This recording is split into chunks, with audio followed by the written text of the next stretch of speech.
Boa noite. Eu queria ler um versículo aqui que eu achei hoje, estava meditando nessa passagem, achei muito bacana, uma coisa incrível. É Hebreus capítulo 1, quando diz assim: Havendo Deus antigamente falado muitas vezes e de muitas maneiras aos pais, pelos profetas, a nós falou-nos nestes últimos dias pelo Filho, ou no Filho, seria a tradução mais correta de Hebreus capítulo 1, versículo 1.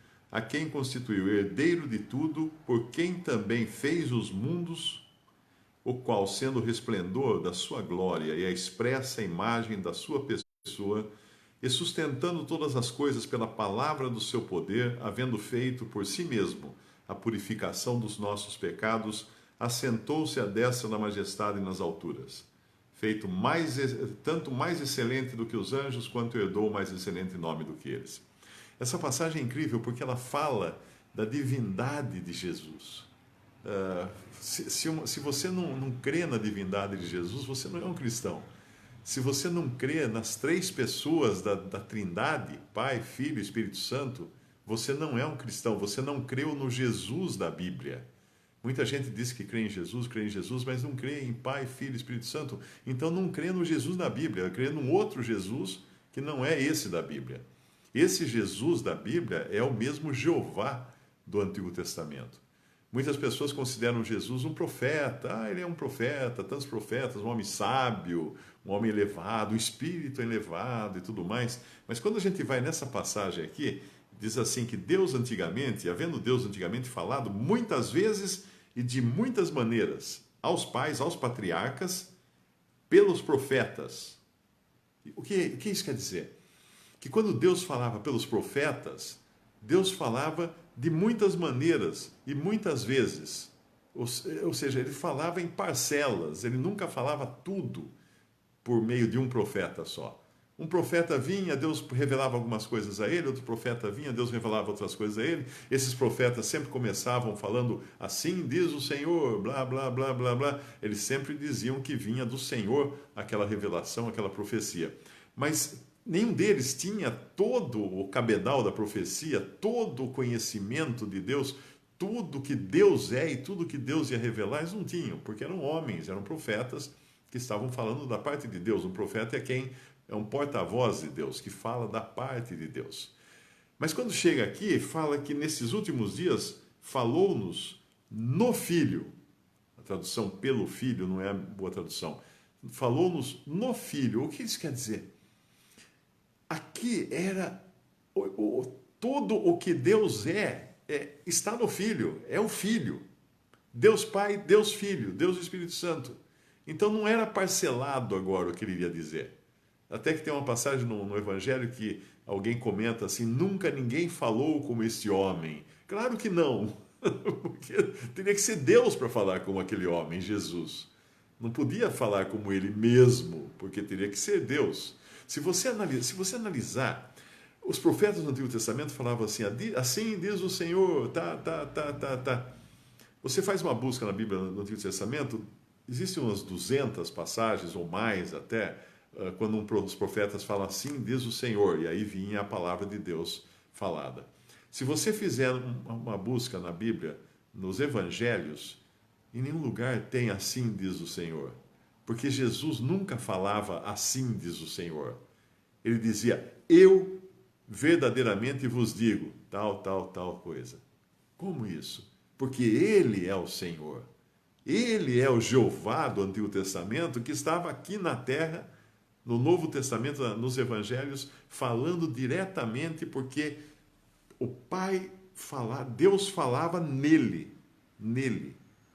E quando nós pensamos na Trindade, o Pai, o Filho e o Espírito Santo, Jesus nunca tinha sido homem até o dia em que foi gerado no ventre de Maria. Até então, ele sempre existiu, porque ele é de Deus, é divino. Assim como o Pai sempre existiu, o Filho sempre foi filho de Deus na eternidade. Isso, quando nada existia, existia Pai, Filho e Espírito Santo. Mas ele nunca tinha sido homem. Então foi algo inédito ele se fazer carne. Tanto é que lá em João fala aquele que é vindo em carne. Não diz que ele nasceu em carne. Claro que ele nasceu em carne também. Mas ele veio em carne. significa vir em carne, que ele estava em outro lugar antes. Onde ele estava antes? Estava no céu, estava na eternidade antes. Mas ele veio, ele se fez carne, aí ele se tornou homem. Era uma novidade, algo que ele precisou aprender obediência. Veja só, o Filho de Deus divino precisou aprender obediência, porque quando ele veio aqui, ele veio em subordinação ao Pai. Existia uma ordem, ainda que ele não fazia a sua própria vontade, ele fazia a vontade do Pai, embora a sua vontade fosse perfeita. Mas por causa de uma ordem, a ordem das coisas, ele como homem, ele tinha que se submeter ao Pai, como homem, ele fazia só a vontade do Pai, não fazia a sua própria vontade, ainda que ela fosse perfeita. Mas quando você pensa no Pai, no Filho e do Espírito Santo, existe uma questão que é muito importante de entender. Seria impossível existir o Pai se não existisse o Filho. E seria impossível existir o Filho se não existisse o Pai. E seria impossível existir o Pai e o Filho se não existisse o Espírito Santo. Porque são três pessoas, um Deus.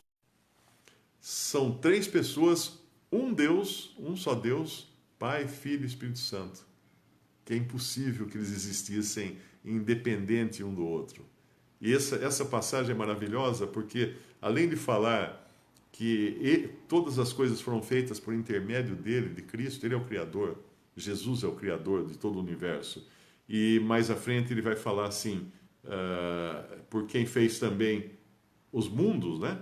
O qual sendo o resplendor da sua glória, da glória de Deus, e a expressa imagem da sua pessoa, da pessoa de Deus, e sustentando todas as coisas pela palavra do seu poder, havendo feito por si mesmo a purificação dos nossos pecados, porque ele precisava se tornar homem para poder receber os nossos pecados como homem e pagar os nossos pecados como homem. Assentou-se a destra da majestade nas alturas. Quando fala sustentando todas as coisas pela palavra do seu poder, até hoje os homens não entenderam como é que os átomos, as várias partículas subatômicas não se misturam, porque tem um que sustenta todas as coisas. Esse mesmo Jesus que veio aqui, andou aqui em humildade e que vai voltar. E eu digo uma coisa para você.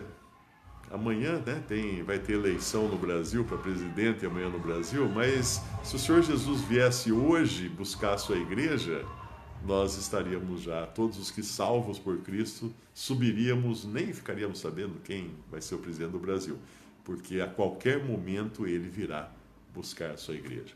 Essa é a esperança preciosa e segura de quem crê em Jesus como seu Salvador, de quem já teve todos os seus pecados perdoados, lavados por sangue precioso na cruz do Calvário. Se você que está me vendo agora ainda não tem a certeza da sua salvação eterna, creia em Jesus como seu Salvador. Não é religião, não é falar, vai na religião, vai na igreja tal, não é isso que eu estou falando. Creia nessa pessoa divina. É Ele que salva, não é uma religião, é Ele quem salva. É Ele quem perdoa pecados, é Ele que derramou seu sangue na cruz para nos lavar de toda a culpa, de todo o pecado, de toda a mancha. É Ele que convida. Crê em Jesus como seu Salvador. E aí a gente se encontra, se não se encontrar aqui na terra, com certeza nos encontraremos no céu, na presença dele. Boa noite para todos vocês. Até a próxima.